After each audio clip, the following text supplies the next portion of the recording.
everything and all your testimony, you still don't know with complete certainty who to trust or what to think, right? That's right. Thank you, Your Honor. No further questions. Anything further from Ms. Soto? No, Your Honor. I just ask that Ms. Soto be excused. Yes, you may. Are there any further witnesses for the plaintiff? Yes, Your Honor. The plaintiff calls Sam Arnold.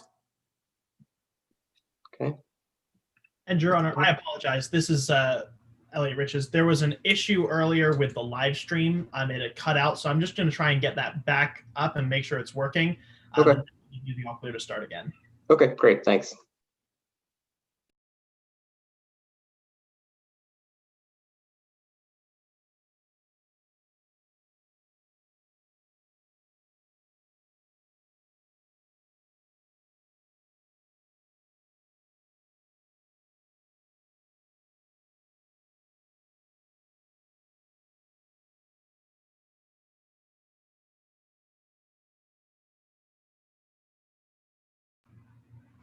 All right, it looks like I was able to get it back up. You can continue. Thank you for waiting.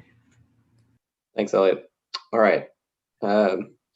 Let's proceed once defense counsel is on the screen. Good morning. Can you introduce yourself to the jury?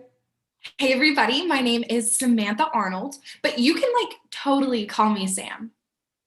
What do you do for a living, Miss Arnold? Well, I'm very into food. I started a YouTube channel a few years ago, and then actually overnight, this video of me making gourmet grilled cheese, it blew up. So then I created the best catering company in all of Midlands. How are you related to today's case? Well, I catered the dinner rehearsal at Peony Estates, the one where the bride died. Okay, then let's talk about what you saw on the day of the rehearsal dinner. When was that again? It was on June 7th of 2019. I remember specifically because I had to change my outfit 3 times that day. And how did that day begin for you? Well, I woke up, I did my skincare routine, then I got to Peony Estates around 11 just to finalize some last minute deets. I looked around the winery for a bit, but I couldn't find Harper. Did you ever end up finding her? Yes. I found out that Harper apparently wanted to be alone in the kitchen. I was scared to go in at first, but I did anyway. What was Harper working on in the kitchen? Harper was working on this unreleased Peony Estates wine. It was called Cara.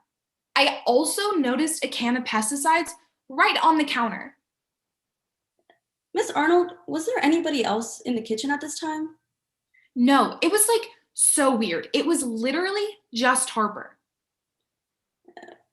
I want to give the jury a real clear picture. Are you telling us that Harper was alone in the kitchen with a Cara bottle of wine and pesticides? Yes, totally alone. Okay, then let's talk a little bit more about what you saw with the defendant while she was alone in the kitchen with the wine and the pesticides. Had you seen that Cara bottle of wine before? No, not at all, which is totally weird because I'm always shopping through Peony Estates wine cellar for the next best wine. Would you recognize a picture of that bottle of wine? Oh, for sure. Your Honor, permission to put up a picture of the Cara bottle of wine. It's pre-admitted Exhibit 2A and 2B. Yes, you may. So, Ms. Arnold, what did the defendant say about this bottle of Cara wine? Okay, so once again, it was a little bit weird. Harper explained that the bottle of Cara wine was for Genesis, right? But then Harper said that Genesis was getting something special, something that would take care of their problems forever. Now, earlier you mentioned a canister of pesticide. Did you ever ask Harper about it? Oh, for sure. After I saw it, I immediately asked Harper why it was there. And how did the defendant respond? Harper literally said to kill pests like Genesis. After the defendant told you that the pesticide was to kill pests like Genesis, did you ever hear from her again? Just like before the service for the rehearsal dinner, I went into the kitchen and I heard Harper and Genesis like screaming at each other. What did you do after you saw the defendant and Genesis screaming at each other? I didn't want to get involved in any of the drama. The bad vibes are really not great for my skin. So I decided it was just best to leave. Did you ever see Genesis get that Cara bottle of wine? Yes, it was towards the end of the night. Harper gave Genesis Petrillo the special bottle of Cara wine, but literally the whole time, Harper kept repeating that the wine was just for Genesis and Genesis only. And I was like, I get it, Harper.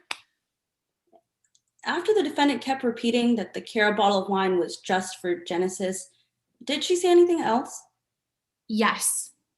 Harper said that Genesis should wait to drink the wine when Genesis was like totally and completely alone. It was so weird.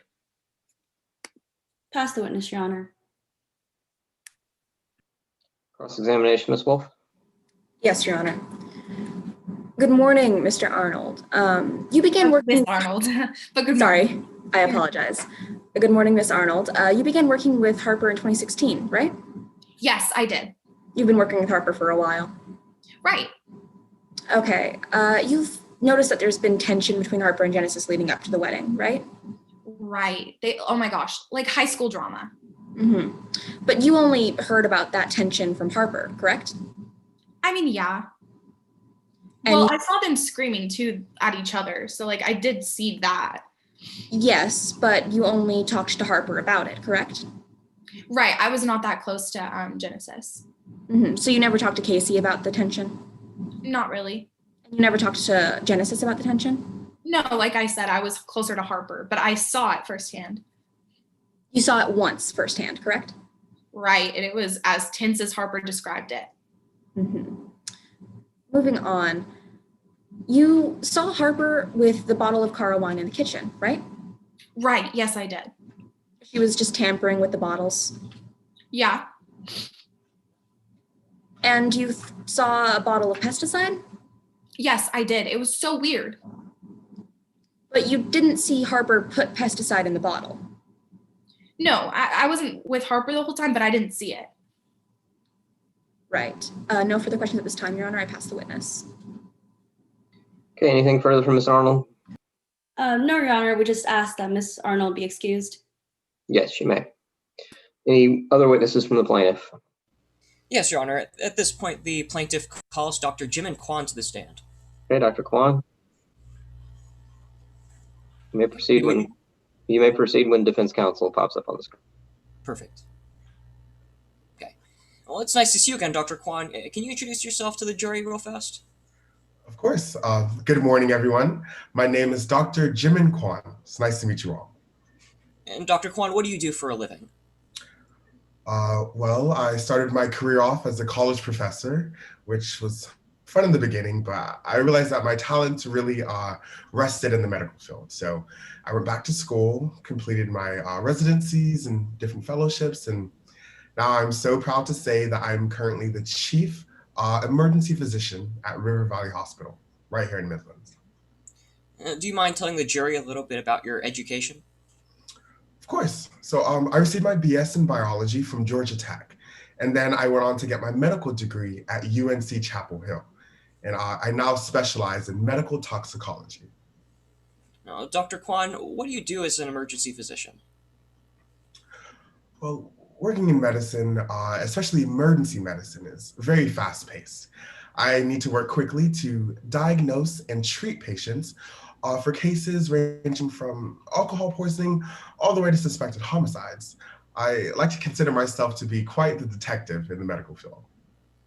Now, what methods do you use as an emergency physician? So I typically perform the START method.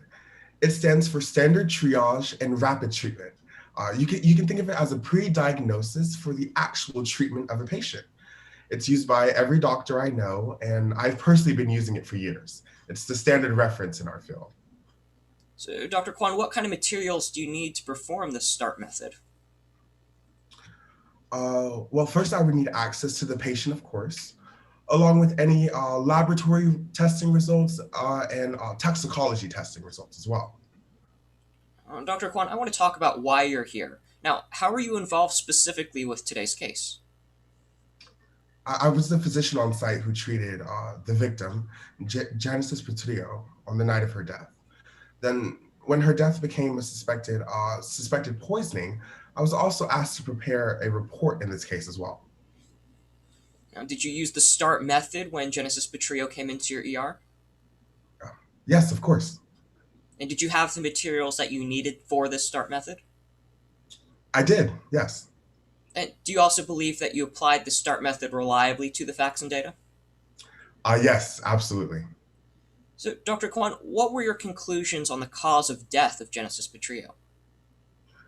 So, based on my examination, I concluded that the patient died from pesticide poisoning after ingesting contaminated wine from Peony Estates on June 7, 2019. Now, let's break down how you determine the cause of death. Now, did Genesis Petrillo's symptoms reflect pesticide poisoning? They did. You see, the first step in my START method is the standard triage phase, and that's exactly what we look for, symptoms in the patient. So she exhibited symptoms such as nausea, contracted pupils, and a slowed pulse. And all these symptoms line up with the symptoms of pesticide poisoning. So, Dr. Kwan, did the progression of symptoms match the expected progression of pesticide poisoning? Yes, absolutely. So over time in patients who you believe are suspectedly poisoned, you would expect that there would be visible digestive symptoms, such as vomiting, which would then lead to sweating, contracted pupils, and a slow pulse. And those were all symptoms that the patient exhibited. And in very serious cases, much like this one, you could also see nervous system failure. And in Genesis Petrillo's case, all the toxins in her system caused her nervous system to fail, and she later slipped into a coma where we called the time of death. Beside her symptoms, were there other ways that confirmed Genesis died from pesticide poisoning? There were. So while I was fairly confident in what I found just based on the symptoms that I analyzed, I wanted to be thorough and conduct a full toxicology screening. And based on those results, I came and I found that Genesis had varying levels of pesticides within her blood, specifically within her bloodstream. And that was particularly alarming to me, sorry. And her death certificate even indicates that her cause of death was pesticide poisoning. Dr. Kwan, did you write Ms. Petrillo's death certificate? Yes, that was one of the many things that I prepared for this case. Your Honor, permission to display pre-admitted exhibit number 7? Yes, you may. Now, Dr. Kwan, is this the death certificate that you wrote for Genesis Petrillo? Yes, it is. Now, what does it say under cause of death? So under cause of death right here, it's listed as respiratory failure as a result of organophosphate pesticide poisoning. Thank you, Dr. Kwan. Now, you mentioned that the presence of pesticides within Genesis symptoms was particularly alarming. Why was this alarming to you? Well, it was alarming to me because this was no longer a suspected pesticide poisoning. There were actual pesticides found in her blood. So I had to work quickly and go into the next step of my START method, which was rapid treatment. And I tried to check on how she may have ingested it. And that's when I found trace amounts of wine contaminated with pesticides in the contents of her stomach. Dr. Kwan, what were your final, or based on your treatment, what was the final conclusion as to how Genesis Petrillo died? So I can conclude that on Genesis's wedding rehearsal day, June 7th, the most likely cause of death was due to pesticide poisoning after she consumed contaminated wine from Peony Estates. Thank you, Dr. Kwan. Your Honor, we pass the witness. All right, cross-examination, Ms. Green. May I proceed? Yes. Good morning, Dr. Kwan. Now, you are on the board of directors for Doctors for Organic Solutions? Yes, that's true. And Doctors for Organic Solutions is an organization that advocates against the use of chemical pesticides. That's also true, yes. And you believe that simply using chemical pesticides presents a needless and immense danger to humans. Yes, that's true. There are many alternatives to chemical pesticides, such as organic pesticides. So those are much safer for plants, and not only plants, but also humans as well. Yes, and you even called chemical pesticides a scourge to the environment. That's true, yes. And isn't it also true that you're hopeful that your involvement in today's case will help convince legislators to curtail or outright ban the use of chemical pesticides? Yes, that is also true, but I just wanted to mention that when Genesis Material came into my emergency room that night, I had no idea that I would be testifying in today's case. And I personally would also never let my personal ambitions get in the way of my work as well. Okay, but so that was a yes to my question. Yes, it is. So Doctors for Organic Solutions could potentially benefit from the outcome of this case. That's true. So now let's talk about Genesis Petrillo. When she arrived to the hospital, you initially thought that her symptoms were due to alcohol poisoning. Yes, exactly. Many of the patients that I get coming in on daily are suffering from alcohol poisoning, and a lot of the Thank you, Dr. Kwan. And then you came to the conclusion that Genesis Petrillo had ingested an organophosphate poison or pesticide. Yes, that's true. So after examining Genesis for a little bit, I came to the conclusion that it really wasn't alcohol poisoning that she was suffering from, but possibly organophosphate pesticide poisoning based on the symptoms. And when a Your Honor, individual... I asked that opposing counsel let my witness finish the question that they asked. I will caution you not to talk over each other, and that goes to both Ms. Crane and Dr. Kwan, or else the court reporter will have their way with us. Okay. Now, when an individual becomes poisoned by an organophosphate solution, the production of a specific enzyme is inhibited. Yes, it's called acetylcholinesterase. That enzyme is important for nervous system function. Yes, and it causes the nervous system to fail. Yes, exactly. But a low presence of this specific enzyme does not tell you how much poison an individual consumed. Yes, that's exactly right. There's really no way to see how much poison is in someone's body, so that's why we look for indicators of organophosphate poisoning. Yes, and any potential ingestion of an organophosphate solution is potentially fatal. Yes, exactly, because there are some cases where someone could ingest like micrograms of pesticides, and that wouldn't be deadly. But there would be cases where someone could ingest a large amount of pesticides, and that could lead to their death. Okay, thank you. Now, you weren't at the rehearsal dinner the night that Genesis died. No, I was not. And you can't tell us when the wine was contaminated. That's right. And now in your direct statement, you said that you were sure that the wine came from Peony Estates. But that isn't true, is it? That is true. That is true that you're absolutely sure that the wine came from Peony Estates? Yes. So part of my report included looking at an eyewitness report from someone named Andrew Rodriguez. And based on that report, I found that the wine that Genesis was drinking that night came from Peony Estates. But that you didn't include that in your statement? I did, actually. Okay. Has that always been your testimony? Yes, it has. Do you recall giving a sworn statement before today's trial? Yes. And you were told to include any and all relevant information? That's true. And you were told you could update the statement at any time if you remembered anything? Yes, that's exactly right. So at this time, I would like, do you have your statement in front of you? I do have it in front of me, yes. Now, can you show me in your statement where you specifically state that the wine came from Peony Estates? So I don't specifically say that the wine came from Peony Estates in my statement, but as I just mentioned, I said in line 9, if you look at my report, I said that as I conducted my review of Petrillo's case, I examined the following materials. One, the affidavit of Angel Rodriguez. And in that affidavit, I found that the wine that Genesis was drinking that night came from Peony Estates. Now, you can't tell me how much poison was in the wine. Yes, exactly. There's no way to do that. And you can't tell me who poisoned the wine? Exactly, yes. So you can't say it wasn't another employee at Peony Estates who poisoned the wine? No, I would not be able to. Objection, Your Honor, to speculation. This question is clearly calling for speculation. Cross, counsel. Overruled. Thank you. I have no further questions at this time. I pass the witness. Anything further from Dr. Kwan? Just one question, Your Honor. Make Now, the point. Dr. Kwan, did Miss Petrillo die from pesticide poisoning or alcohol poisoning? No, she did not die from pesticide poison.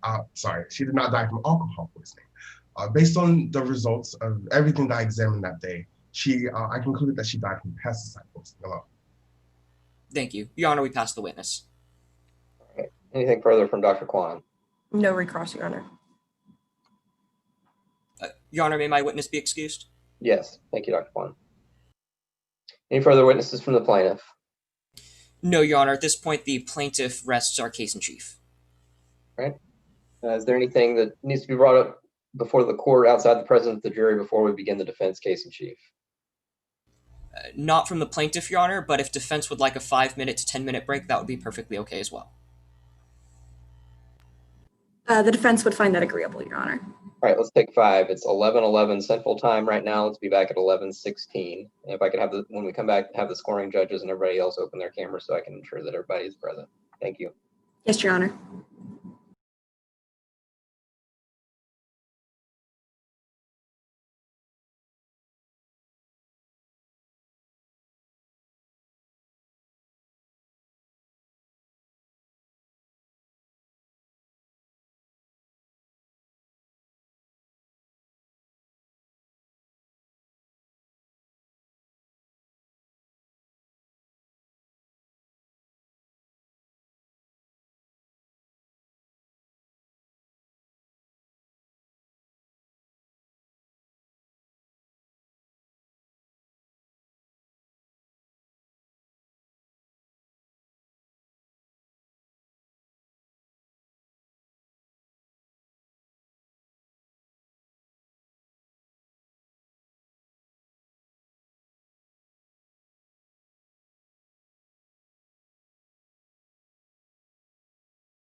right, do we have everybody back? Got one scoring judge. Both.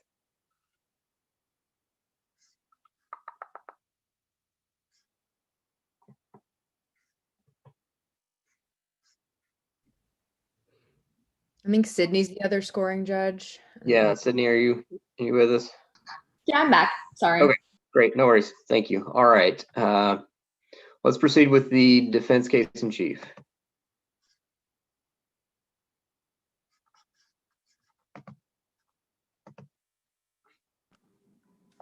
Your Honor, the defense is ready to begin with their case in chief if plaintiff is. Let's go for it. Yes, Your Honor. At this time, the defense would like to call Austin Lewis to the stand. Hey, Mr. Lewis.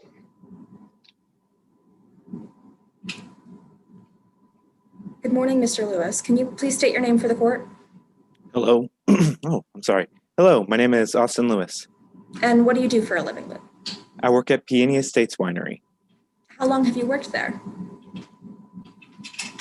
I've been working at Peony Estates since 2015. Formerly, I worked at Rosie and Pedro, but it just wasn't giving me the ability to shine. So Harper asked me to join her on her new venture to start a new business. And what did I? I made the funniest joke. I said it sounded like a great idea to me. We had a good chuckle about that. What does your job at Peony Estates entail? I am the head winemaker. I oversee the creation, bottling, harvesting, fermentation. I'm one of the do-it-all employees, really. And why did you choose to work with Harper? Well, formerly, my former bosses, they didn't have control. They would make silly mistakes that most smart winemakers don't make. In my experience, Harper is a wonderful, controlled person. And in your years of working with Peony Estates, have you suffered any problems with Harper? There was a minor disagreement over pesticide usage, but other than that, we were partners in crime. I guess I could say partners in wine. What disagreement was that? Harper wanted to begin spraying pesticide around the buildings. I wasn't so fond of the idea. I guess you could say it bugged me, but I trust Harper's judgment. She knows what she's doing. And other than that, how were you and Harper? Oh, we were great. How long have you known Harper Martini? I've known Harper for the past 8 years now. Wow, time really flies. In my years of working with Harper, she's been amazing. And in your 8 years of knowing Miss Martini, how would you describe her? Controlled, every now and then she let her human side show. We all have flaws. My flaw is I get a little too upset at Super Bowl Sunday, but in the end, Harper's just a good person. Moving on, let's talk a little bit more about Peony Estates itself. Where did you store the pesticides? Well, originally we stored them in a storage shed, but the shed had a leak, so we had to build a new shed closer to the estates, and yeah. And how protected was that storage shed? We didn't have any security for that shed since it was newly built. We didn't have any security for it. Did you have any security problems? There was one issue with a wannabe reporter snooping around our employees' only room. That was a real issue. Were there any other security issues? Well, the formerly mentioned reporter, they broke into our bottling area and were snooping around. I mean, I told them they weren't allowed to come back and would not believe what they did. What did they do? They came back. Listen, you might say, well, it's your fault for not adding security, but I did. I put a padlock in place, but silly me thinking a padlock would stop anyone from breaking and entering. What did she do? Well, she picklocked the key, or lockpicked the key, the padlock, I'm sorry, and broke into our bottling area, which is a real problem because of what we kept in that bottling area. What did you keep in the bottling area? Well, we kept our wine bottles, our Cara wine, our Horizon, our newer wine bottles. And it was also Harper's office behind there. So really, it's a real problem for anybody. Of course. And who all, to your knowledge, had access to that area? Well, there were employees like Drew Matazukis. Yeah, he knew the bottling area really well. There were inspectors like O'Keefe and the aforementioned reporter who broke in. How would you describe your security at Peony Estates? We'd have to have security for me to describe it. All right. In that case, what was Peony Estates' fatal flaw? Our lack of security.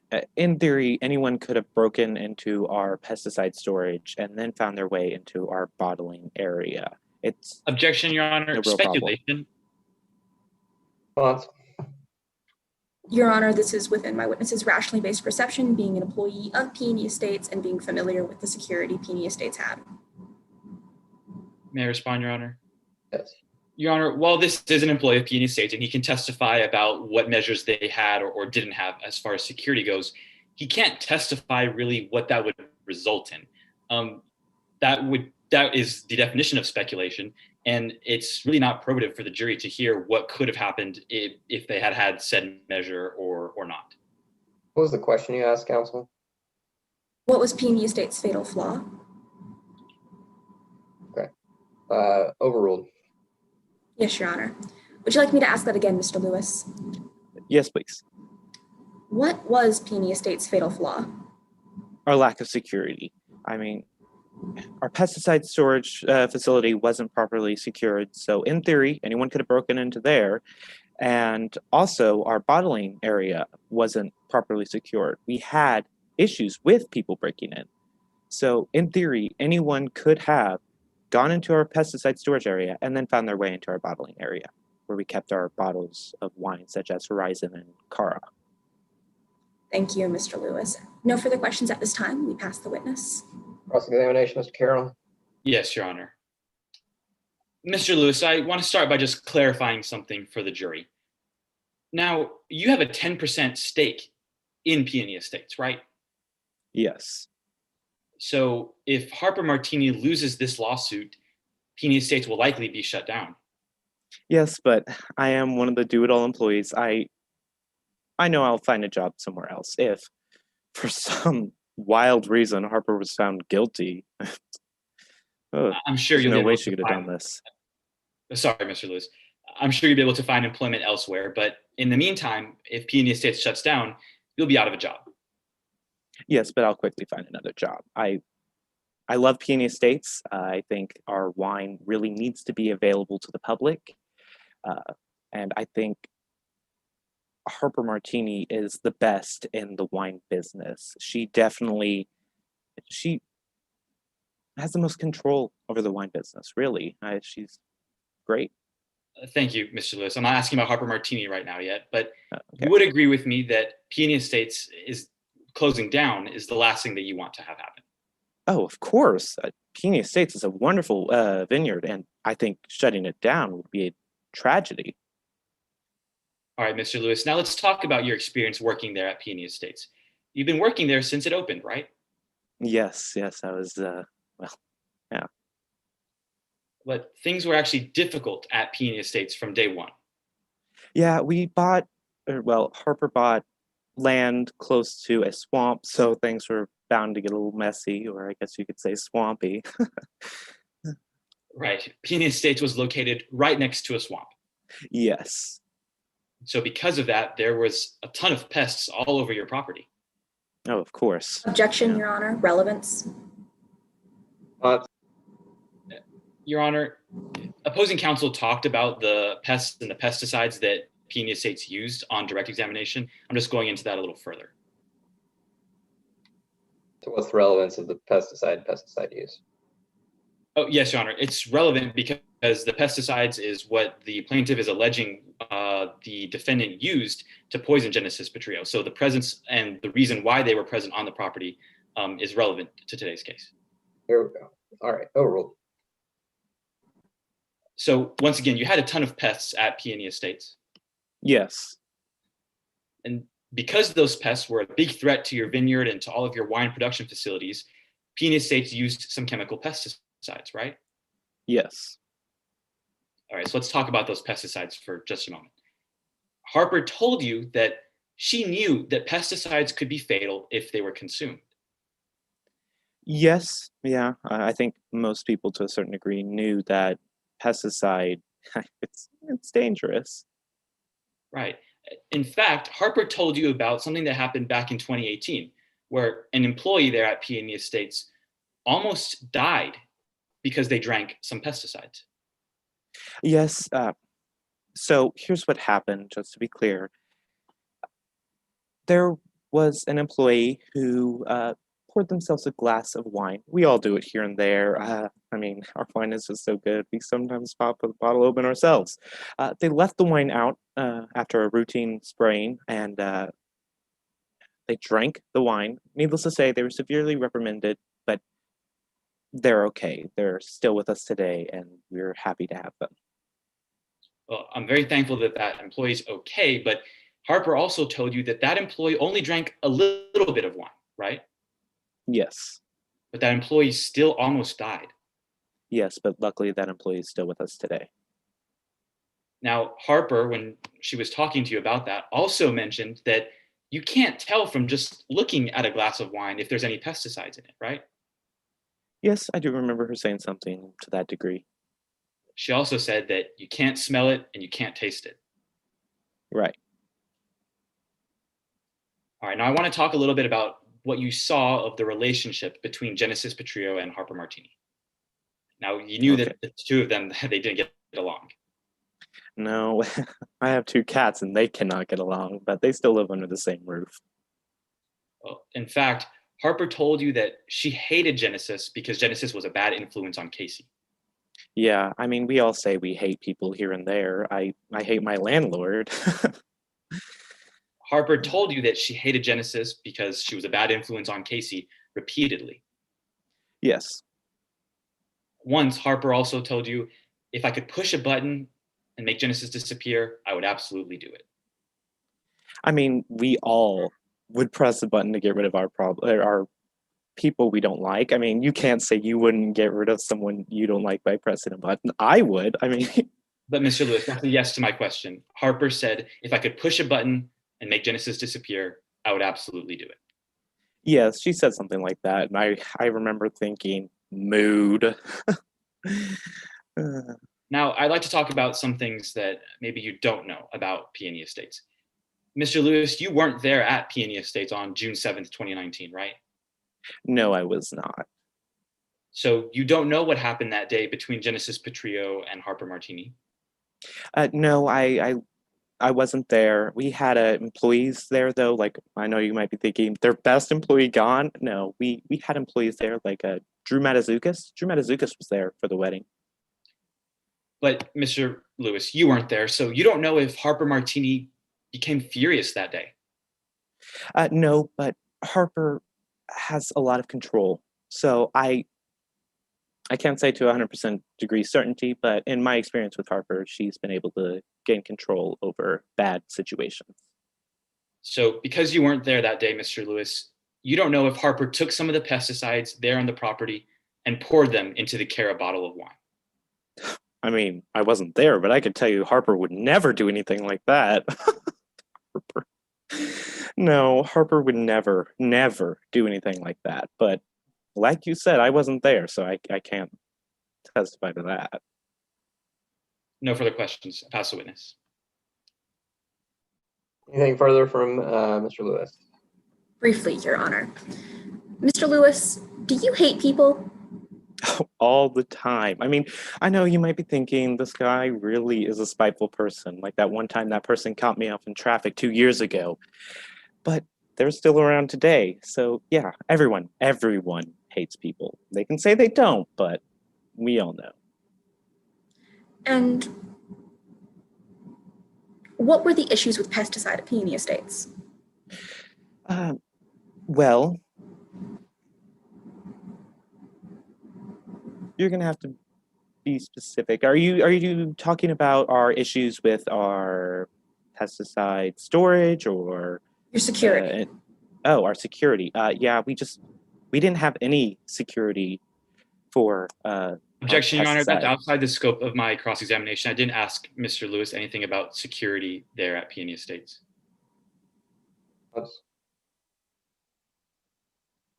Your Honor, I am asking about security of the pesticides specifically, which opposing counsel did bring up during his cross. Overruled.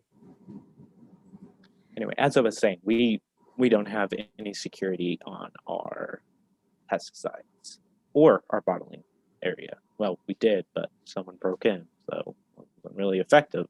Now, was it? Thank you, Mr. Lewis. No further questions at this time, Your Honor. All right, thank you, Mr. Lewis. Are there any further witnesses from the defense? Yes, Your Honor. The defense calls Blair Osborne to the stand. Okay, Mr. Osborne, you may proceed. Hi, will you please state your name and occupation?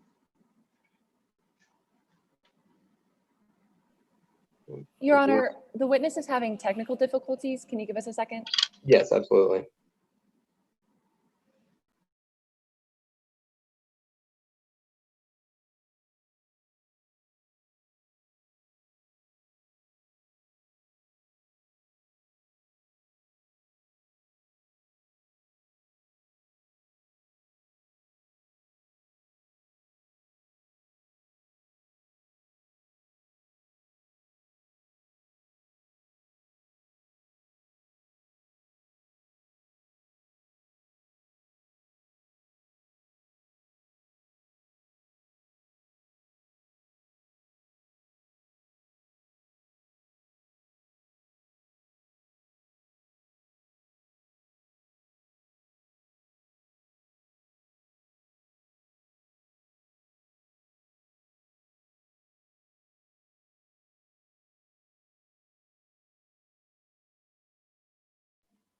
There we go. I'm sorry. You may proceed. Thank you, Your Honor. Hi, will you please state your name and occupation for the court? My name is Blair Osborne. I am the CEO, CFO, and COO, as well as all related titles of Bliss by Blair events. And how are you related in today's case? I helped to plan the wedding between Genesis Petrillo and Casey Soto, as well as I was at Peony Estates on June 7th, 2019, when Genesis sadly fell ill. Now, when did you first meet Harper Martini? Oh gosh, it was the spring of 2015. I double booked a birthday party and a wedding event, and it was in desperate need of another venue. I was frantically calling around, and Harper eventually answered my call. She allowed me to use Peony Estates as another venue, and that created a professional relationship between Bliss by Blair events and Peony Estates. And what did that professional relationship entail? You know, it entailed hosting events at Peony Estates where her staff was very diligent and attentive and professional in that moment. They always got their jobs done. How many events have you hosted at Peony Estates specifically? Oh gosh, 61 weddings, 12 birthday parties, 9 corporate luncheons, and sadly 1 funeral wake. It's allowed me to develop a rapport with nearly every employee there, except for maybe Drew Matazukis and Kirby. Now, when wedding planning for this specific wedding began? It began October 12th, 2018. Initially, it was just a meeting between me and Harper because she really wanted the wedding to be a surprise for Casey. When did Genesis and Casey learn about the wedding? It was about 6 months prior to the wedding. I sat down with both of them, and it was a really, really pleasant and good meeting. We all agreed on our vision for the wedding. Now, I'd like to discuss the rehearsal dinner. How were the interactions there? You know, there were some disagreements at first, but everything really seemed to calm down and get a lot better at the time of the toasts. How did things get better? Harper offered a special gift to the entire party and also gave a gift specifically to Genesis. It was so heartwarming, and I can tell you at the time, made me tear up a little bit. I could see how much Harper cared My for apologies. Casey. Please continue. And what happened later? Around midnight, I could tell that the entire party was enjoying themselves. I saw Genesis and Angel both drinking. I also saw Drew Matazukis, and he didn't seem intoxicated. After that, I went to bed. Now I would like to discuss the next morning. When did you arrive? It was 6:30 in the morning. I saw Harper drinking her coffee and watching as the decorations came in. She really, really wanted this to be perfect for Casey. She indicated that everything needed to go as planned. Now what happened next? Next, I noticed that Angel and Genesis were both missing. This really, really worried Harper, and I could tell that she wanted everything to be perfect. Objection, Your Honor, to speculation. Response, Your Honor. Response. Blair was with Harper at the time, given that they were both at Peony Estates that morning, so he would know how she was feeling regarding the wedding and how everything was coming along. Response, Your Honor. Yes. I believe the witness's specific phrasing was, I could tell Harper wanted everything to go according to plan. That is speculating directly into the mindset of Harper Martini and is inadmissible in today's trial. Response, Your Honor. I believe that's his perception of what she was feeling based on her actions, so I believe that that's within his range of knowledge. Agreed. Overruled. Would you like me to repeat the question? Yes, please. What happened next? So next I noticed Angel and Genesis were both missing, and this really, really worried Harper, and she expressed that she wanted everything to be perfect. Now, did Genesis and Angel ever return that morning? Genesis did not return, but Angel did around 8:30, and she notified the entire party that Genesis had fallen ill the night before and was in a coma. Now, after your time at Peony Estates the night before and that morning, did you notice anything suspicious regarding Harper's behavior? No, Harper was compassionate and very stressed out about the wedding. She wanted everything to be perfect for her daughter, Casey. And knowing the businesswoman she is, she would not jeopardize or do anything to make Peony Estates look bad. I know this because I would only partner my award-winning business with a company that is as highly consistent and in control as Peony Estates. Thank you, Your Honor. No further questions. I pass this witness. Examination. Yes, Your Honor. Mr. Osborne, I want to begin by talking about your relationship with Harper Martini.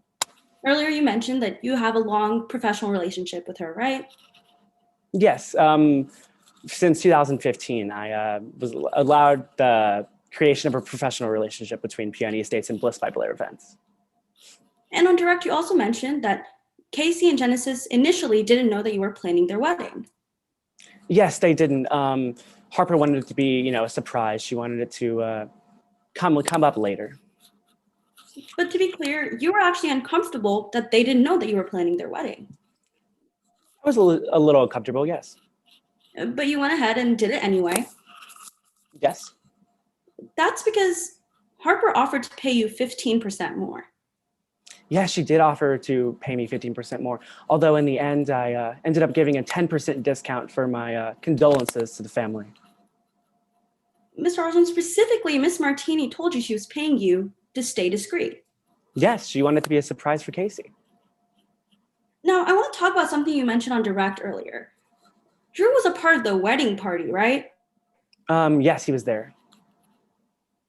As far as you know, he was not an employee of Peony Estates. I do know he was an employee at Peony Estates because I had worked with Peony Estates in the past and was able to develop a rapport with nearly all the employees there. Is it your testimony today that Drew was an employee of Peony Estates? I believe Drew was an employee of Peony Estates. Would you recognize a copy of your affidavit? Yes, I would. Your Honor, permission to share my screen, and constructively, this is outside the eye shot of the jury, if that's okay? Yes.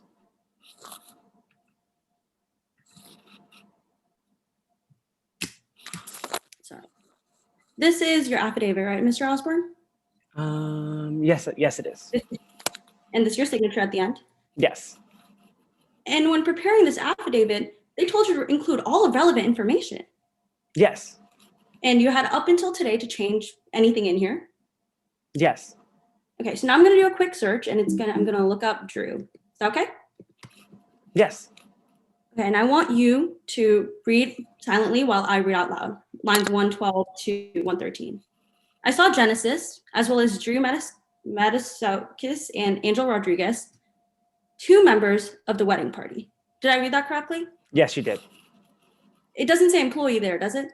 Yes, although Objection, previously. Your Honor. Improper impeachment. Explain your objection.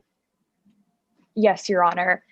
In this case, obviously he knew that Drew was a member of the wedding party, but he also had previously established that he had a rapport with all of the employees of Peony Estates. I'm not quite sure what line that is on, but I know it's higher up in his affidavit. I don't think it's necessarily necessary that he include the name of every single employee, but he had testified or stated in his affidavit that he had established a rapport and was very familiar with Peony Estates. Response, Your Honor? Yes. Before bringing up his affidavit, I specifically asked Mr. Osborne if he believed Drew was an employee of Peony Estates. As you can see on line 113, he talks about 2 people, Drew and Angel, and specifically labels them as members of the wedding party, not as employees of Peony Estates. He had the opportunity to do that. He had up until today to change that. This is a clear contradiction and not an improper impeachment.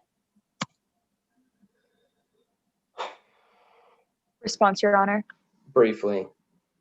I just don't believe that you need to name somebody's title every single time that you mention them. I mean, is it a material dispute in this case whether or not Drew Matsoukas is an employee of Peony Estates?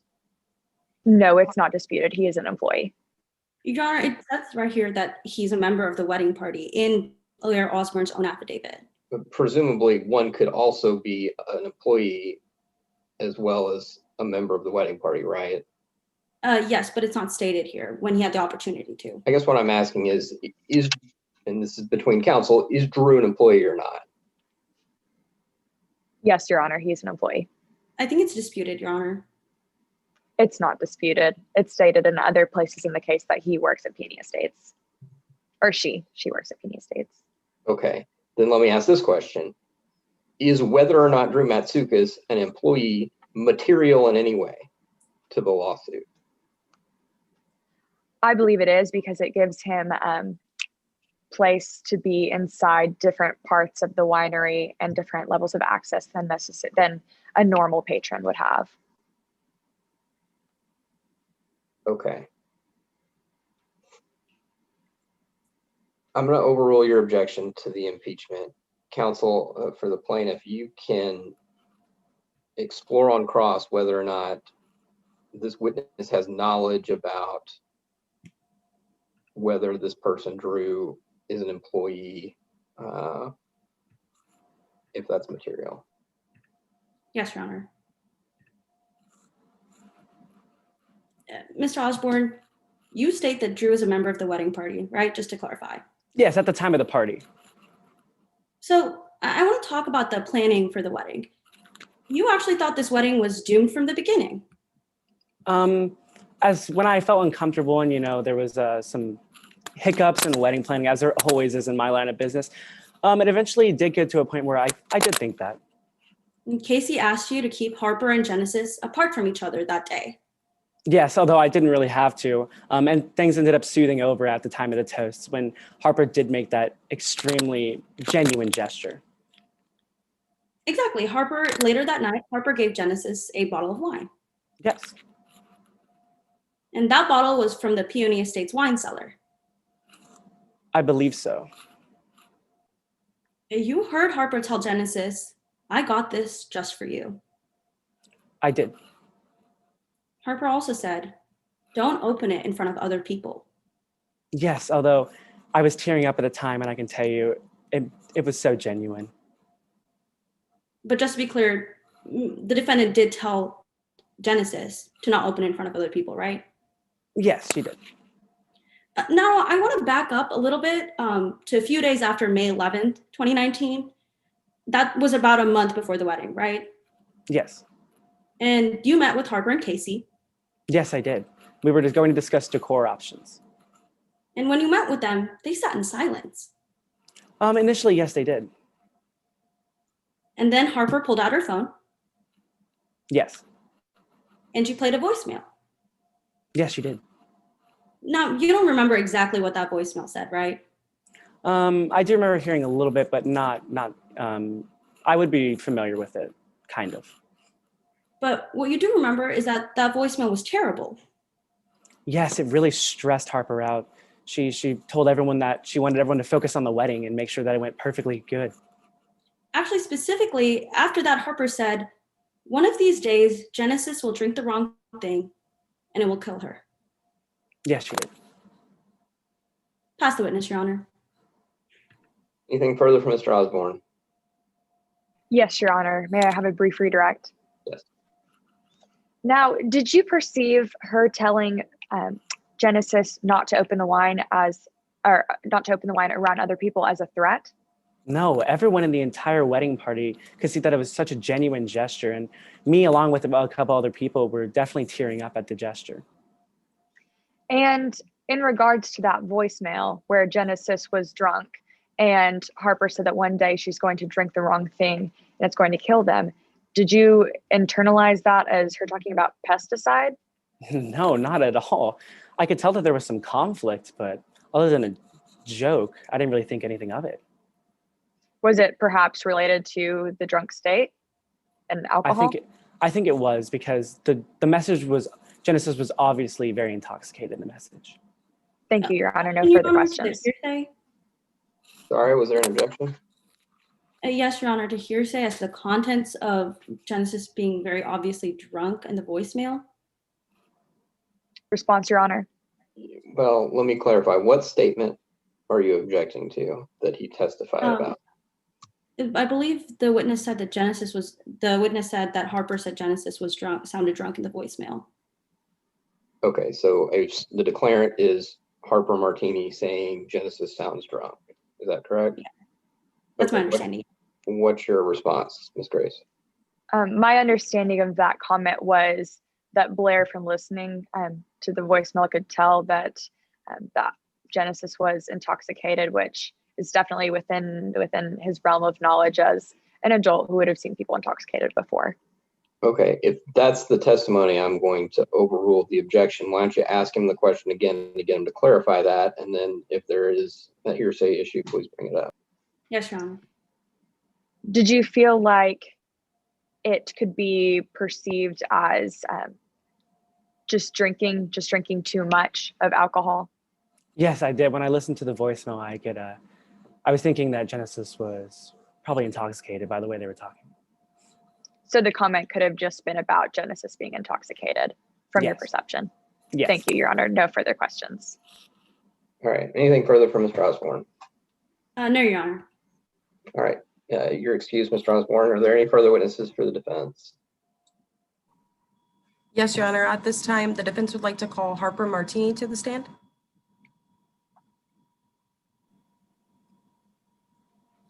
One second, let me rename myself real quick.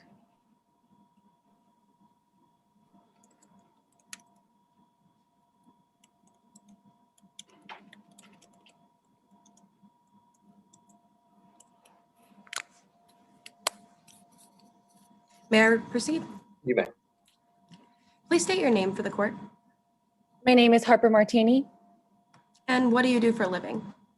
As you all know by now, I am the owner of Peony Estates Winery with a last name like Martini. Thought it was a little too tongue-in-cheek to go into the liquor business. So I've been in the wine industry forever. Now, do you run Peony Estates alone? No, I do not. I have a whole team of staff, including Austin Lewis, Drew Matazukis, Kirby Doolittle, and I always wanted Casey to take over the winery. I now understand there's too many bad memories, and I don't think that'll be happening. Now, why are you in court here today? I'm in court because of the death of my daughter's fiance, Genesis Petrillo. I know they're saying that I played a role in her death, and I'm here to tell you guys that I did not. Now, let's talk about your relationship with Genesis Petrillo. When did you two first meet? I first met Genesis Petrillo in 2012 At the time when Casey introduced us, I was unaware that they were already dating. She didn't tell me that until I believe 2015, but I do understand why. And why is that? Genesis is not who I wanted for Casey. She was a wild child who just wanted Casey to live a little and think, not think and just be in the moment. And I thought that was really detrimental to that she was a bad influence on Casey. So, Now, sorry, that was it. Now, when did Casey and Genesis get engaged?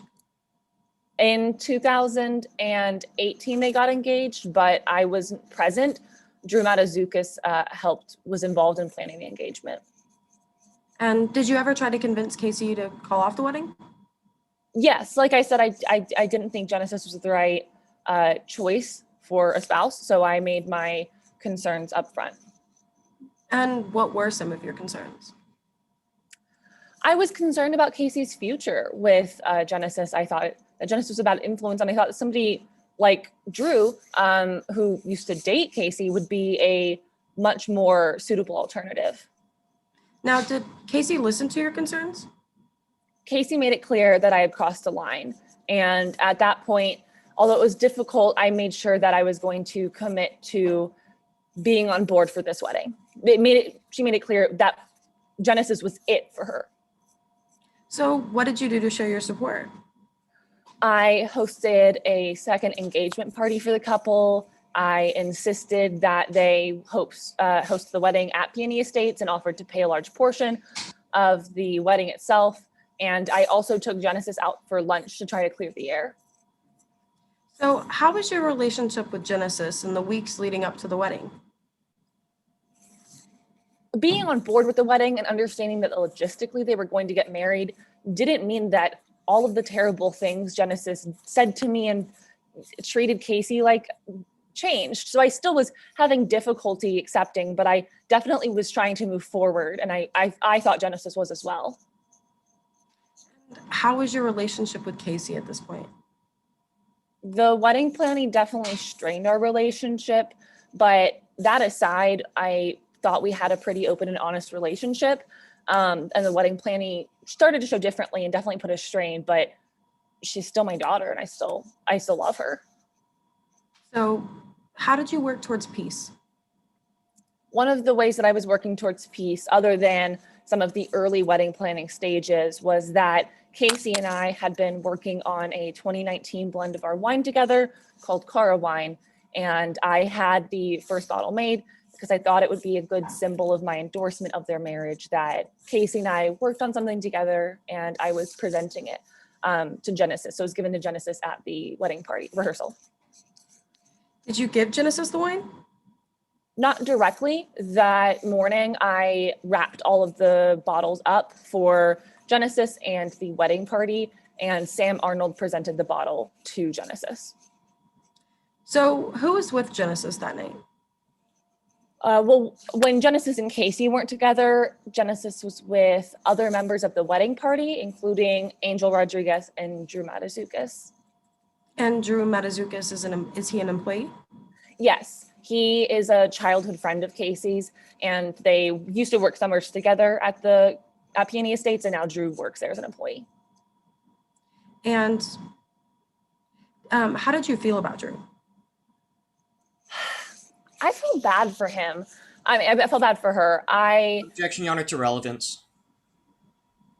Response, Your Honor. We are trying to lay foundation for a line of questioning that will help explain a alternate theory. Your Honor, how this witness feels about Drew Matsoukas isn't going to help us determine whether or not this particular witness did in fact poison Genesis Petrillo. I'll give you some leeway. Overruled. Okay, would you like me to re-ask the question? Yes, please. Okay, so how did you feel about Drew? I felt badly for Drew. Her actions leading up to the wedding made me think that maybe she wasn't completely over their relationship and there was something more there. Speculation. This is speculating as to the mindset of Drew Matsoukas.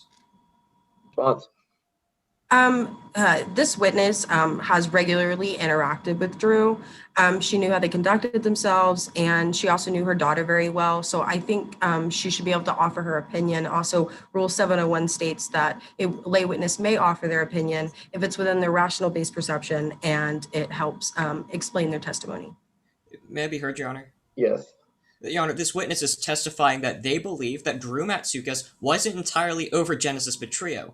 Your Honor, there's no way to simply to say this without actually being the person and cross-examining or directing that person who may have had these thoughts. However, this witness is not able to speculate as to the mindset of Drew Matsoukas. All right. I'm going to sustain the objection, but that doesn't mean that you can't go back and lay the foundation for the rational basis that for. So how long have you known Drew? For years and years. Like I said, she and Casey were childhood friends, and she's actively worked at Peony Estates for many years now. So I'm very familiar with her regular state of mind, how it appears throughout her employee, as well as an employee, but also as just outside of work. Did you witness her relationship with Casey? Yes, in high school, yes. Okay. So how did you feel about that? Like I said, there were certain actions that Drew was changing that made me think that she wasn't completely over Casey. Once again, Your Honor, I have to renew my objection to speculation. Overruled. Now, do you remember any of those actions? Yes. Casey and Genesis wanted Drew to be involved in a lot of the wedding planning as a member of the wedding party. And Drew made excuses, started working extra shifts. So it seemed to me as if she was trying to stay busy. And then I found her in the bottling area the night before the rehearsal dinner. At first, I thought she was crying, actually. Now, why were you in the bottling area that night? I had just had a long talk with Casey on the porch, drinking a glass of wine, talking about her future with Genesis. And I realized that, we had kept having these squabbles throughout the wedding planning party because those feelings were still there. And I was making sure, I was reassuring there was going to be a true sign of peace, which is why I was going to check that the Cara bottle was ready to be prepared the next day to be given to the wedding party in Genesis Petrillo. Now, did you interact with Drew? Briefly. I didn't want to intrude. Like I said, I thought she was crying initially. She just kind of hunched over and she turned around real quickly, but I realized that she had a bottle of pesticide at her feet. So I told her to move it before she left and then found it the next day in the kitchen. And then what happened? And then I left and got ready for the rehearsal dinner the next day. So was the rehearsal dinner the last time you saw Genesis? It was. Genesis actually showed up late, so it was making sure that everything was trying to get back on schedule, and that was the last time when I gave a toast to Genesis, welcoming her to the family, and Sam presented the Cara bottle of wine to her. Now, later that evening, did you receive a call?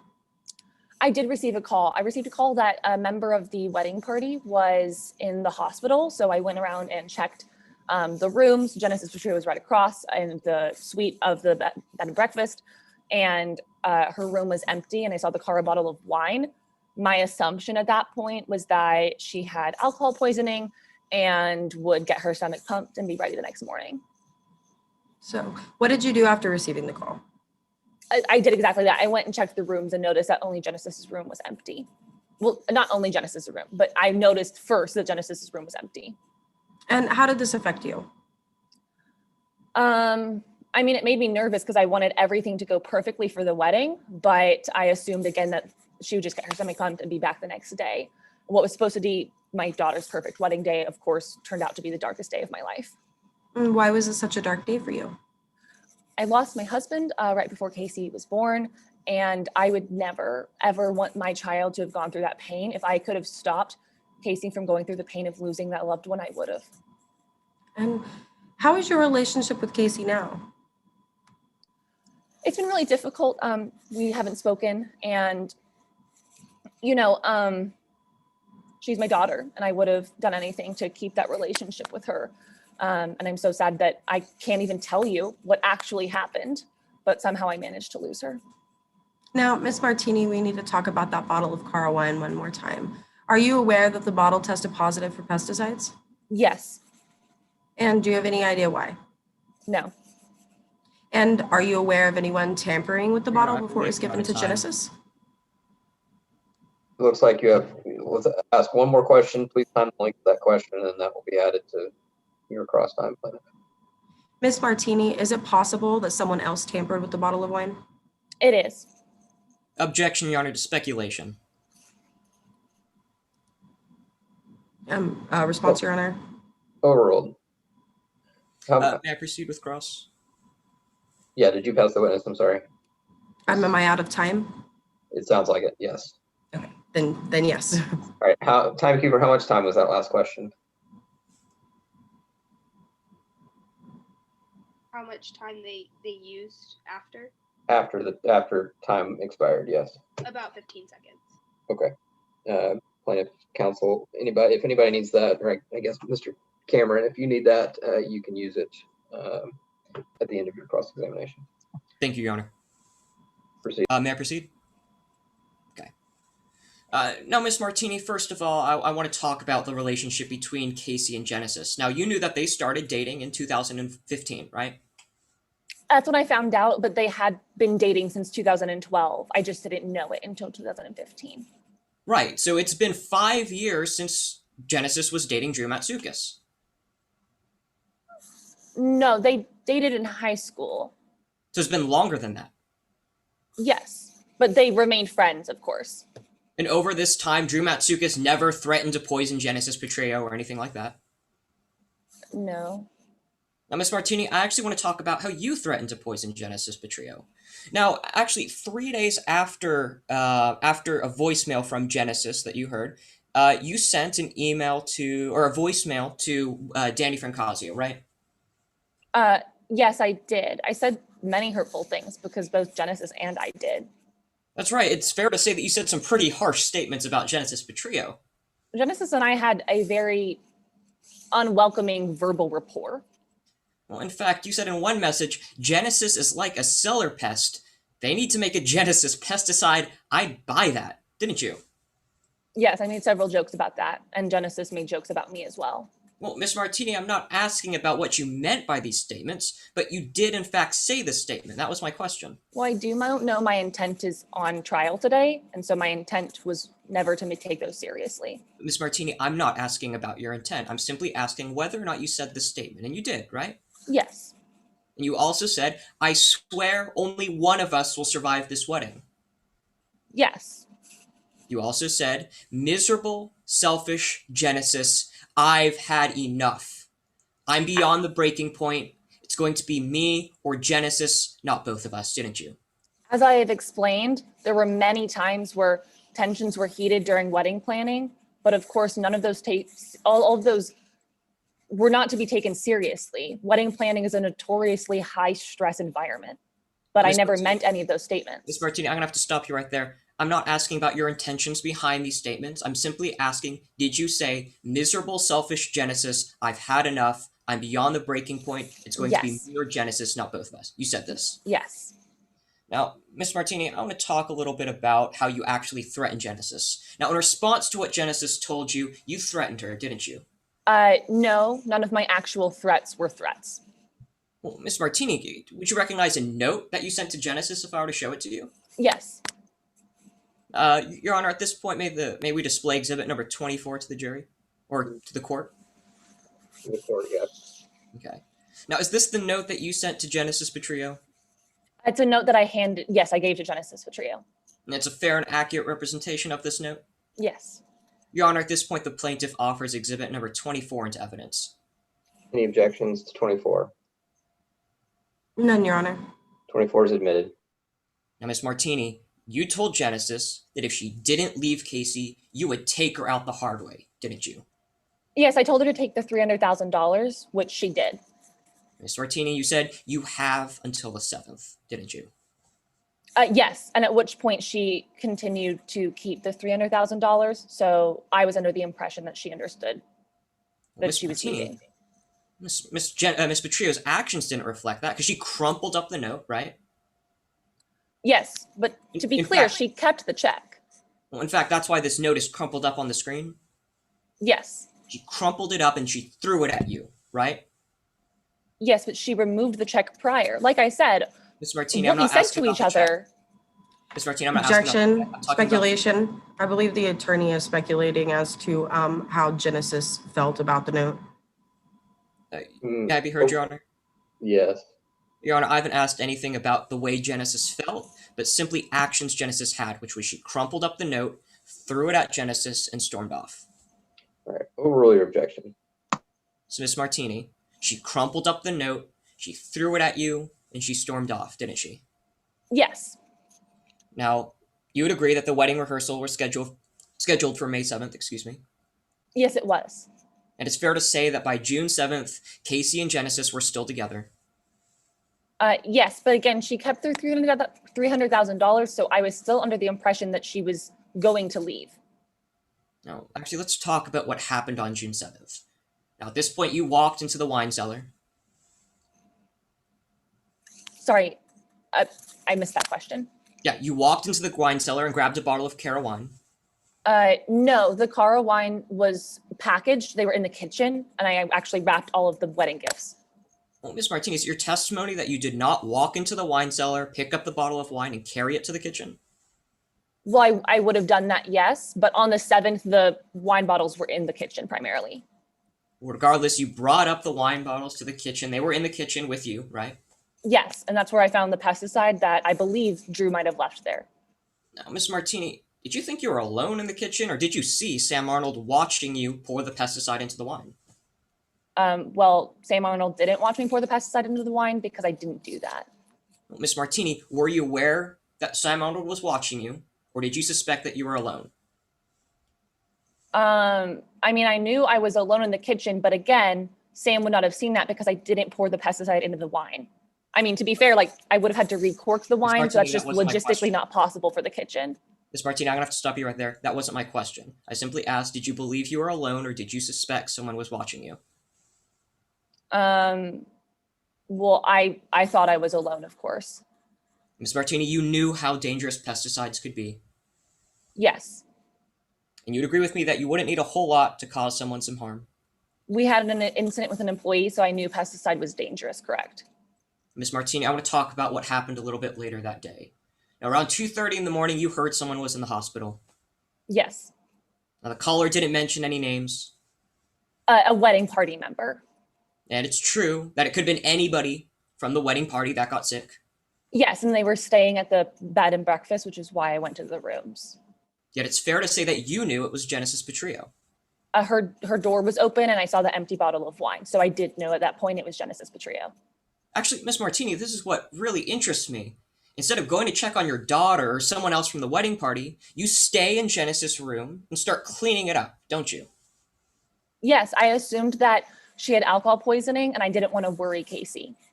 Well, Miss Martini, you picked up the bottle of Cara wine. Yes. You tore off the label. Yes, I got rid of all the trash in the room. You threw it in the trash. Yes. Now, part of you is relieved, even happy, that Genesis is no longer in our lives. Not at that moment. I wouldn't say that, no. Miss Martini, Your Honor, I believe I have 15 seconds longer, so I'm going to ask this question again because I didn't get a clear answer. Part of you is relieved today in court. Part of you is relieved, even happy, that Genesis is no longer in your lives. About the overall situation, but not how it occurred. All right, that's your last question. Anything further from Miss Martini? I have no time, nothing further. Very well. All right. Ask that this witness be allowed to step down. Yes, you may. Thank you, Miss Martini. I assume there are no further witnesses from the defense. There are no further witnesses from the defense. At this time, we rest our case in chief. Are there any rebuttal witnesses from the plaintiff? No, Your Honor. We're ready for closing statements and also a 5-minute to 10-minute break if that's what the defense would like as well. All right, does the plaintiff close evidence? Yes, Your Honor. The defense close the evidence? Yes, Your Honor. All right, let's take 8 minutes break before closings. It's 12:11 Central Time. Let's be back at 12:19 Central Time. Thank you.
All right.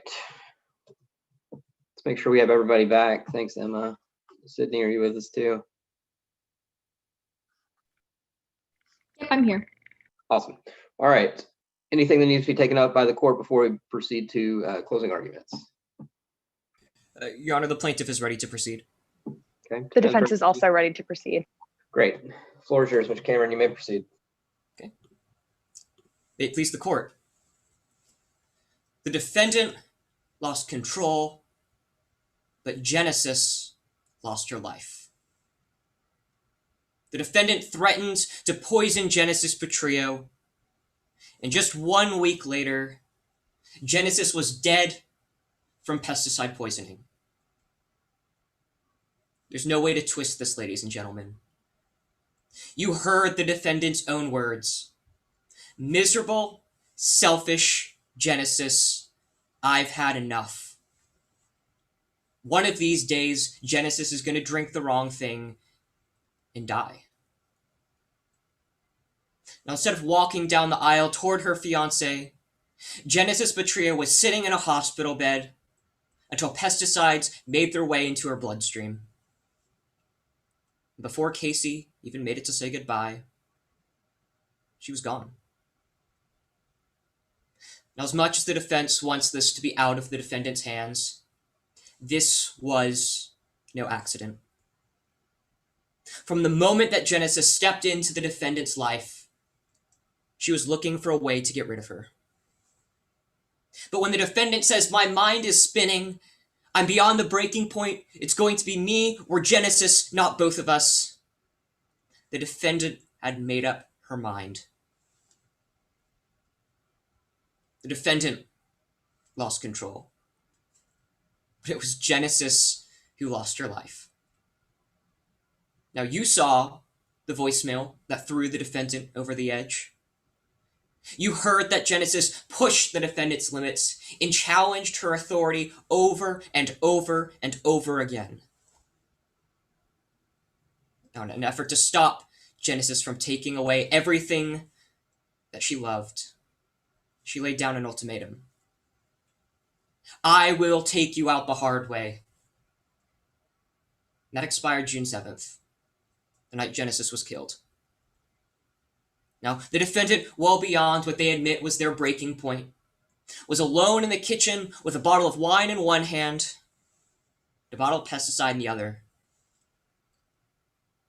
She turned to a caterer at the rehearsal dinner and gave them instructions that the bottle must only be drunk by Genesis.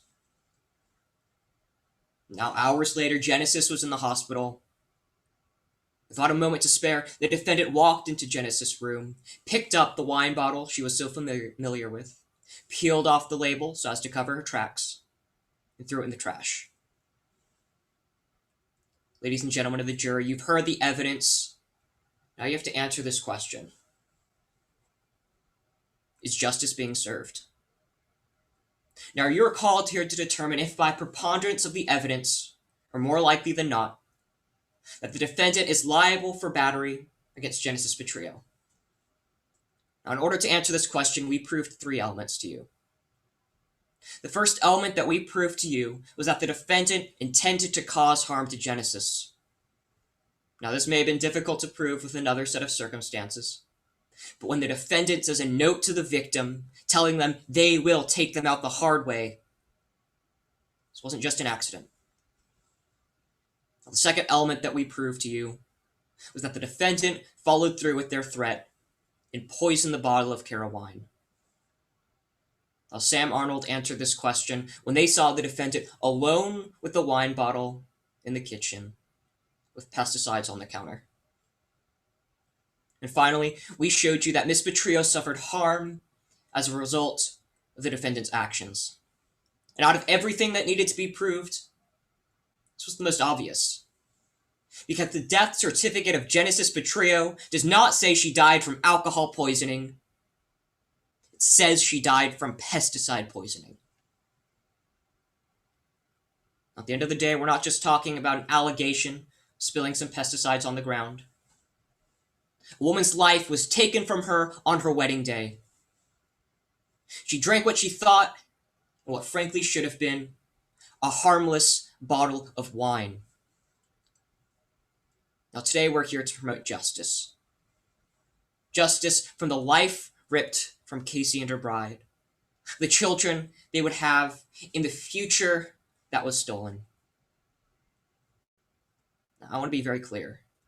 You do not need to be 100% certain of the defendant's actions. In order to preserve justice, you only need to believe, more likely than not, the defendant lost control and that those three elements of battery are true.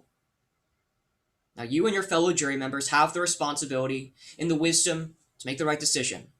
I trust that.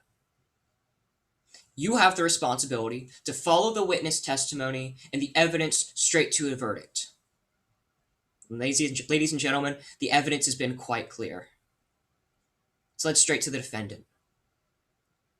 So when asked if Harper Martini is liable for battery against Genesis Petrillo, I want you to look past the distractions that the defense tried to show you. Because when the defendant lost control, it was Genesis who lost her life. Thank you. Thank you, Mr. Cameron. May I proceed, Your Honor? You may. May it please the court. Counsel. Beware the dangers of a single story narrative. Single story narratives can lead to snap judgments, biases, and injustices. The plaintiff wants you to be ignorant of the other stories and truths of this case, but it is your duty to see past these single story narratives. In situations like this, people are quick to point fingers and place blame. These people want closure, and we want that closure for them. However, charging an innocent woman with battery is not the way to go about finding that closure. Harper Martini was the easiest target available, and therefore the blame was placed on her. But the real Harper is not the person that the plaintiff crafted to fit their single story narrative. In blaming Harper, the plaintiff has failed to consider other options. The plaintiff has the burden of proof, which is a preponderance of evidence for our trial today. It is your job to determine whether or not they have met that burden before you make a decision that will forever affect the lives of so many people. The plaintiff has told you that the preponderance of evidence means that you are more certain than not that battery has taken place at the hands of Harper Martini. But think about all the questions that are up in the air. What was the vessel for the organophosphates to enter Genesis's system? Was it wine or was it something else? Who had the motive to want Genesis out of the picture? And what did they stand to gain? If Harper had poisoned the Cara, why wouldn't she hide or destroy the empty bottle? And why would Harper jeopardize what she loved the most by damaging the reputation of her winery and devastating her only child after going through the same heartbreaking experience by losing her husband? There are so many unknowns. Now think about all the stories that were told in court today. First, we heard from Austin Lewis, who has known Harper Martini for the past 8 years.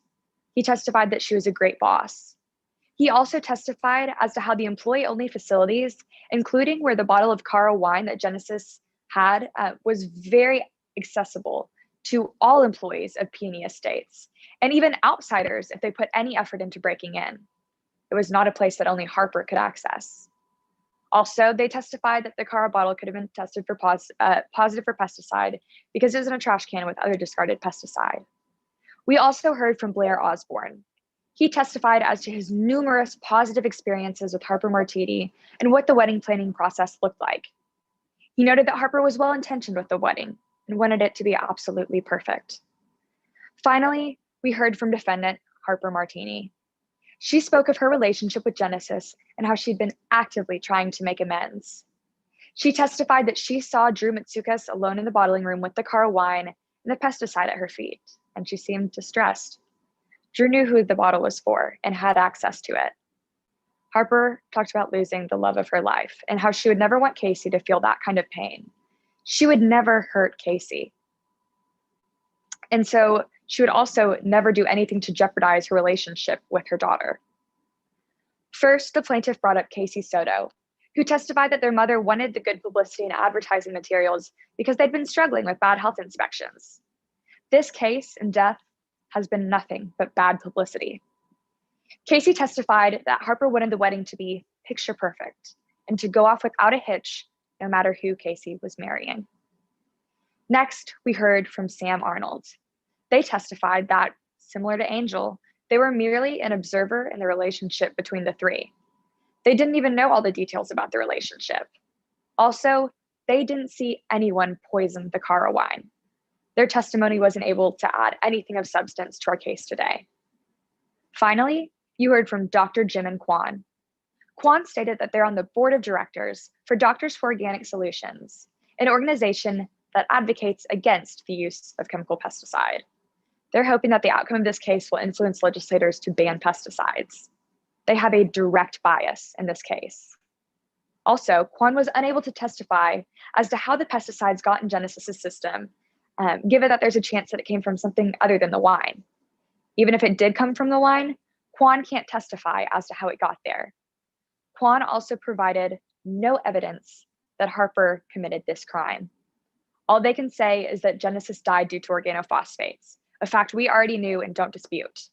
They know nothing about the circumstances that led to Genesis's death. Now consider all the testimony that you've heard today. Think about more than just the single story narrative that the plaintiff initially presented you with. There are other far more likely options that the plaintiff failed to consider. For instance, Drew Mitsoukas could have put organophosphates in Genesis's drink. Drew worked along Harper in the winery every single day, and Drew had access to every inch of Peony Estates.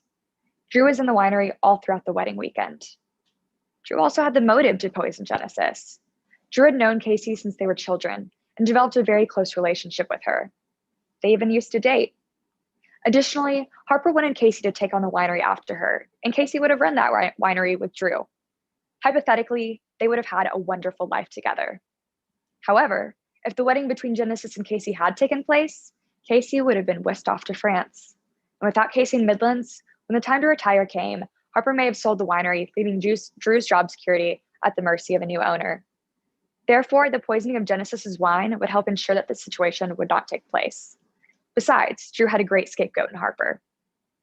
We hope that you've looked past the single story narrative and are considering all the truths in making your decision.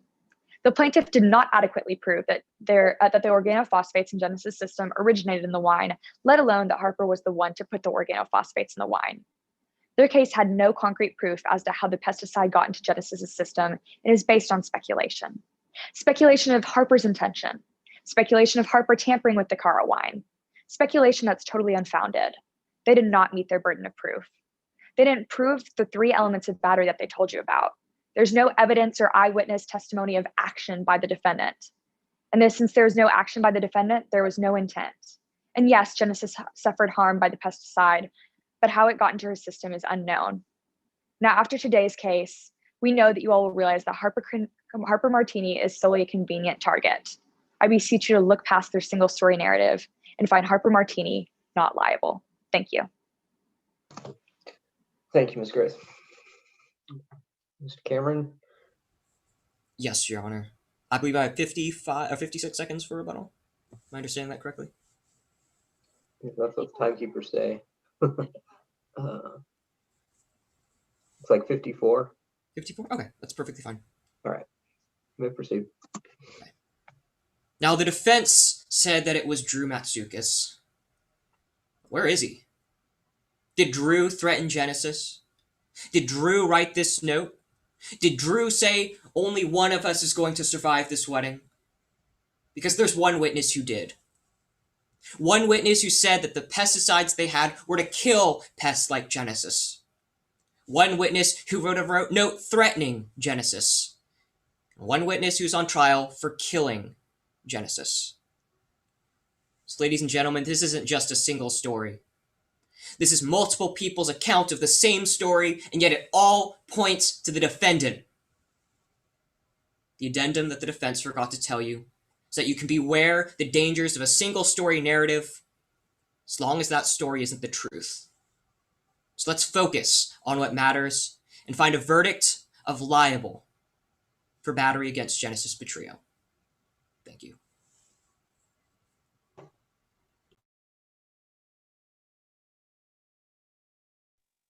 All right. Is there anything that needs to be brought to the court's attention before I excuse the jury and submit the case to them for deliberation?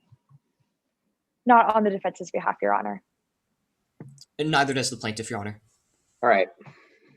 Then I will ask our scoring judges to submit their ballots. I have let the tournament know that we're done with this round. Once the scoring judges have submitted those ballots, we can do some very brief comments. I know that this is the last round of this competition. Y'all are probably ready to do other things than mock trial this weekend, so we'll keep what we tell you brief. I will say that this has been a fun round to watch. It's a certainly interesting world to perform mock trial in, and both sides did commendably adapting to the online atmosphere. And I'm sure now 4 rounds in, you feel a lot more comfortable doing it that way. And I'll tell you, as a practitioner in the real world, it's what we're having to deal with as well. And so it's been fun watching this weekend from my perspective, because it's given me lots of ideas about how I can do things in my new virtual practice. So, good job to both sides on that. I'll go ahead and introduce myself while the other judges are tabulating. And then when they're done, if they could pop up and introduce themselves too, and we'll get into some very brief comments. But my name's Colin Powell. I'm a trial lawyer in Dallas, Texas. I do civil litigation on the defense side primarily, mostly personal injury with some commercial work, and have done mock trial at the high school, college, and law school level, and have judged all 3 levels too. So this was certainly a round that stacks up with some of the better ones that I've seen over the last 10 or so years. So congratulations on that. Let's see, I see that we have 1 scoring judge. There's 2 scoring judges. All right, scoring judges, y'all want to introduce yourselves? Emma, you can go ahead if you want. Sure, that sounds good. So I haven't gotten notification that we can give comments yet, or he's texting right now. Okay, I'll introduce myself. So hi, my name is Emma Vinke. I'm a 2L at Baylor. I competed for the University of Minnesota mock trial all throughout college, so I've had some experience there. Okay, he just said ballots are good to go, so we can do comments. I'll give mine briefly. They're all pretty much general comments. I tried to be pretty specific in the ballot or in the comment sheet, so you can take a look at that later. One big thing I think would be helpful is for the expert, especially demonstratives are very helpful for us judges who have only seen this, a few times, kind of track what you're saying. Witnesses, show, don't tell when you're giving testimony, especially about someone else. So an example was someone was talking about Harper being a good person. Don't just say she's a good person. Actually, give me examples of how she is and how her character, how she would act, something like that. There were a lot of redirect and impeachments. Both of those things I really would only do if it's absolutely necessary. I mean, it's something that you want to use in a very limited fashion. And I can't say that any of them today were particularly effective in my mind. So just maybe be a little bit more conservative with your use of those, but obviously listen to your coaches as well. For characters, witnesses, don't go overboard to the point that your character is distracting from the content. That happened, I think, on both sides today. So just maybe try to find that balance. Again, I left specific comments. And then last big thing, I didn't really understand the point of Drew Matsoukas until the very end, until defense called their last witness. So I would maybe, if that is a big theory of your case, maybe try to bring that up and make it a little bit more clear earlier. But overall, I thought that this was a really good round. So good luck, guys. It was fun to watch. Thanks, Emma. Sydney? I agree. A lot of the things I had were kind of what Emma touched on, especially with the theory of Drew. I was not following that at first, but I think that in the end, it does make sense. And I actually think that something that could be helpful is focusing on the fact that this is a civil battery case, and that pretty much the question being asked is should they have to pay for the battery, but leading to a wrongful death or whatever. And I think that that potentially blaming someone else as an alternative, I just don't know that it might open a can of worms that doesn't need to be opened at all. Just a couple of small things. in this, I don't really, everyone would do this and I would do this too, but like I know that some of the names can be switched depending on if it's going to be a man or a woman. And so I think it's kind of distracting when you guys say like their or they, or leave it in the gender neutral, because that's not exactly, like it's not, it doesn't sound natural. But then at the same time, I totally get that like you'd rather do that than slip up and be like I mean she, because that's also kind of frustrating. But maybe like find a way to kind of streamline like who's been assigned a man, who's been assigned a woman for like this round or whatever. And then I thought you guys both did a really great job with the closing statements by taking like what the opposing counsel had said and kind of turning it on its face. And I think that was like a really good tactic. But other than that, that's kind of all the notes I have. Awesome, thanks. I'll just add some brief comments and then let you get out of here. As a trial lawyer, the most important thing that you have or that you hope to gain during the course of a trial is credibility with the jury. And you start out with 0 because they don't know you. And if you start out at 0 and you do things to knock your credibility down, you have less than 0, and that's not good. You're not going to persuade people with whom you have no credibility. And so you want from the very beginning, from your opening statements, to build credibility. And so I noticed some things that I think y'all can work on to help do that. I think, coming out strong in your openings, using big words like multifaceted and kind of complex theories like that, that's a turnoff. You've got Walmart shoppers that are in your jury. They're not going to be persuaded by people using words like multifaceted. And so you want to make it as simple as possible, because it's what people understand, and that's the way you start persuading them. I think something to remember for everybody is when you're talking to a jury, under promise and over deliver. And what I mean by that, and the example that brings that to my mind, is the defense opening said, the plaintiff is telling you one story, and really that's not the only story. There are dozens of possibilities about, what could happen. And so here I am thinking, all right, well, then we're going to have like a big old list of all of the possibilities at the end of this trial about what could have happened here. And at the end, it's just kind of one. It's kind of, well, it was probably Drew. And so you've got me expecting, oh my gosh, there are going to be all these things that we're going to be able to point to. And really, it's just one, and I'm kind of disappointed by that. So if you switch it around and you say, members of the jury, there's not just one side of this story. And by the end of this trial, we will have presented to you other theories that make just as much sense. And if you find at the end of this trial that those theories make just as much sense, then we have to win because of the burden of proof, something like that. Instead of saying, there are dozens and there only being one, because then, you're not being honest with them at that point. Another credibility thing is when you say one final question at the end of an examination and you don't just have one final question. I think the time it happened today, there actually was one final question, but by golly, I was waiting for that witness to say something else that would have been great for you to ask about, and you not been able to ask about it. So I would avoid doing that at all costs.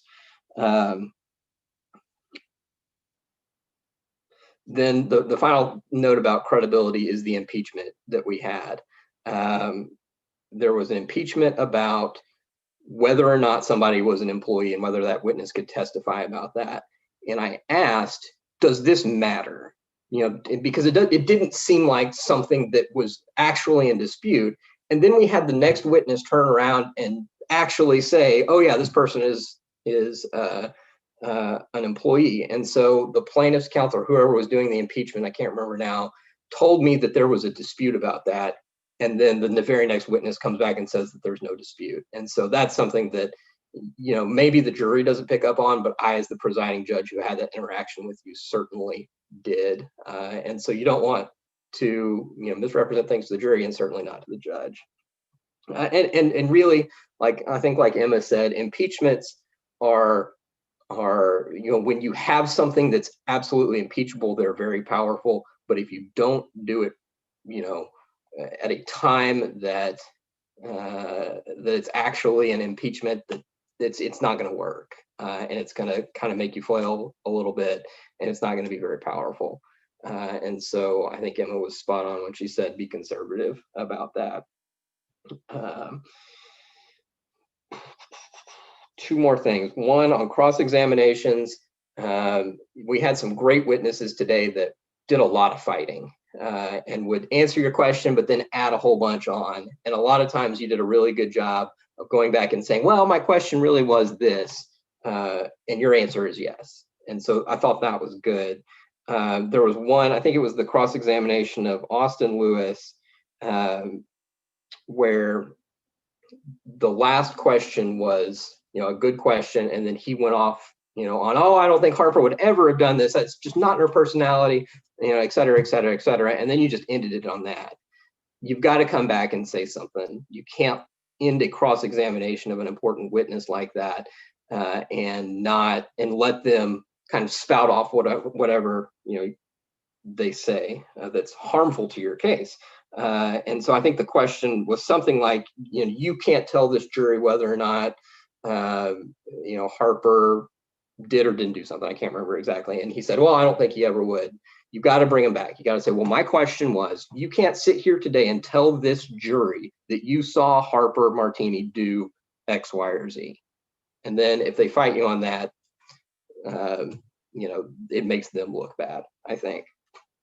And then finally, I say finally, I shouldn't say finally because I just told y'all not to say finally. There was the cross-examination of Harper Martini.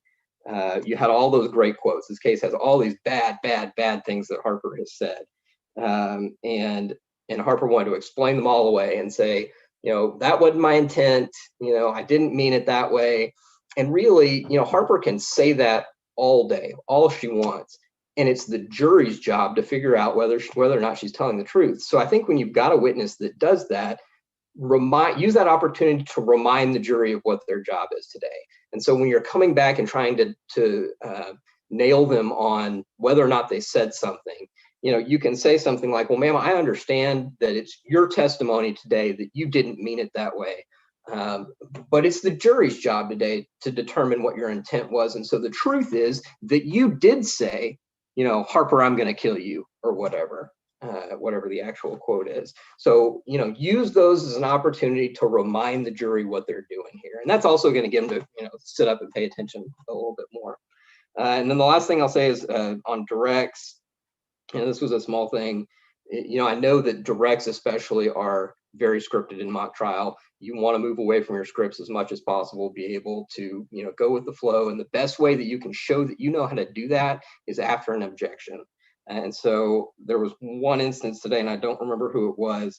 There was an objection that was overruled, and the attorney asked, would you like me to ask the question again? And first of all, never ask that question. Just go ahead and ask the question again. But if the last question is something like, well, what happened next? I mean, that just tells me that you're going back to the last question in your script. And so if you want to communicate to the judges that you are, engaging with the witness, this isn't a scripted affair, which is how it should be, or how it should not be a scripted affair. Remind the jury of the last thing the witness says. Well, Mr. Witness, you just told the jury X, Y, and Z, and I want to talk about what happens next, or something like that. Just, instead of going back to the canned question in your presentation, show the judges that you're paying attention to what the witness just said, and remind the jury of where we were before this interruption and launch into something new. That's the last I'm going to say. This was a great round today. I think y'all do well going forward, and good luck the rest of the way. Thank you for judging. So much. Thank you all. Thank you so much. Thank you. Y'all have a great week.